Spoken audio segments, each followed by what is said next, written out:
Police ও বিএসএফের যৌথ অভিযানে রামকৃষ্ণনগরের ছোড়ারপাড় পেছায়ালাতে ৬ কোটি টাকা মূল্যের ইয়াবা ট্যাবলেট জব্দ, ধৃত 2 পাচারকারী।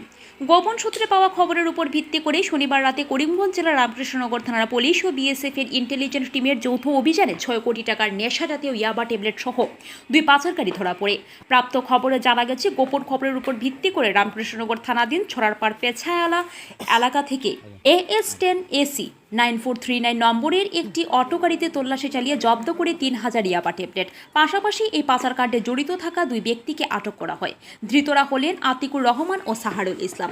জব্দকৃত নেশাজাতীয় ইয়াবা ট্যাবলেট বাজার মূল্য আনুমানিক 6 কোটি টাকা হবে বলে মনে করেছে পুলিশ ও বিএসএফ। এ সংবাদ সংগ্রহ পর্যন্ত ধৃত পাচারকারীকে থানায় আটকে রেখে পুলিশ টানা জিজ্ঞাসাবাদ জারি রেখেছে বলে খবর পাওয়া গেছে। করিমগঞ্জ থেকে SM জাহির আব্বাসের প্রতিবেদন।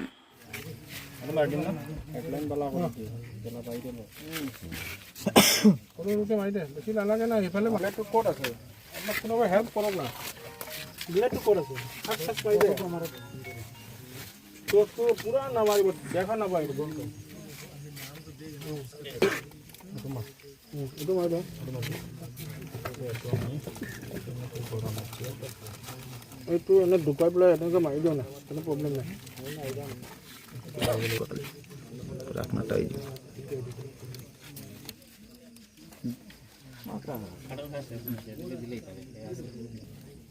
বেজান ডাঙৰ কৰিছে ৰে, এতিয়া এইটো পেকিং কৰিব লাগিব।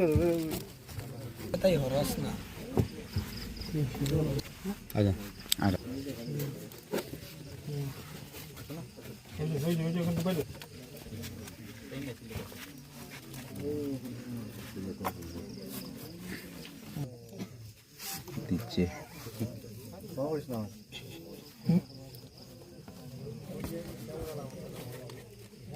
ডাবল না সিঙ্গল করো না ভাইয়া।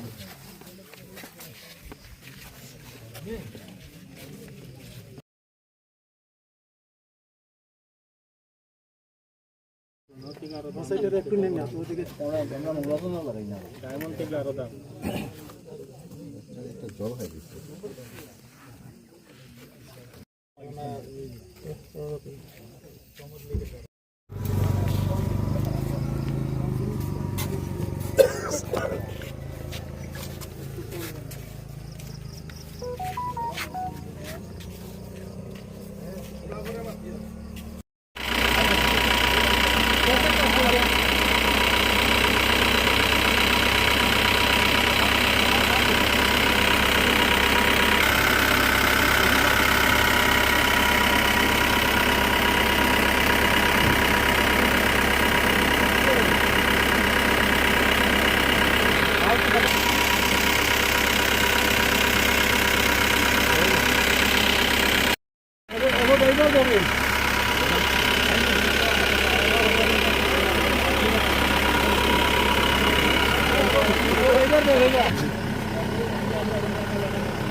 আর কে আছে?